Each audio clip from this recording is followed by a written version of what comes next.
In the village of Umuagu, there was a man named Dike, known for his charm, his smooth tongue, and his insatiable desire for women.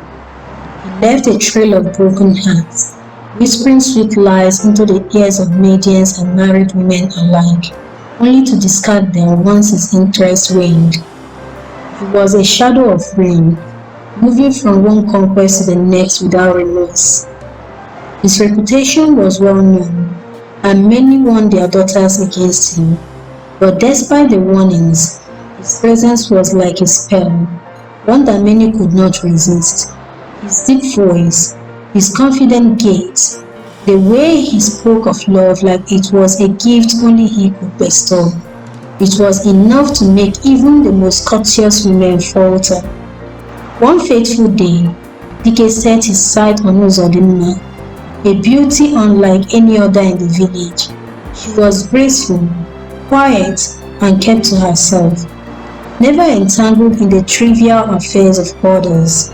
Many sought her heart, but she gave no man the privilege of her affection. She belonged to an ancient lineage, though few knew of the old blood that ran in her veins. Dike was intrigued. To him, Uzodimma was a challenge, a rare prize to be won. He pursued her with the same cunning that had led many before her astray. He showered her with words dipped in honey, promising her a love that would outshine the stars. Though cautious at first, Uzodimma eventually succumbed to his advances, believing for once that perhaps he had changed. But Dike was no different. When she became pregnant, he simply laughed, shrugged, and walked away, as though she were nothing more than another name in his long list of conquests. Heartbroken but determined, Uzodimma chose to keep the child. However, fate had cruel plans. Complications arose during childbirth, and she did not survive. Her family wept, but their grief quickly turned into something more, a vow for vengeance.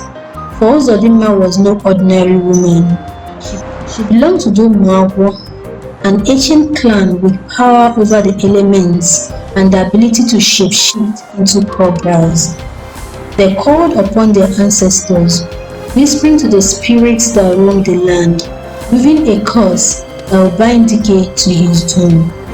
Days passed, then weeks. Dike moved on, just as he always had. But soon, strange things began to happen. He would wake in the middle of the night to the sound of hissing, though no snake could be found. His food would rot before he could eat, and shadows glittered along the walls of his hut.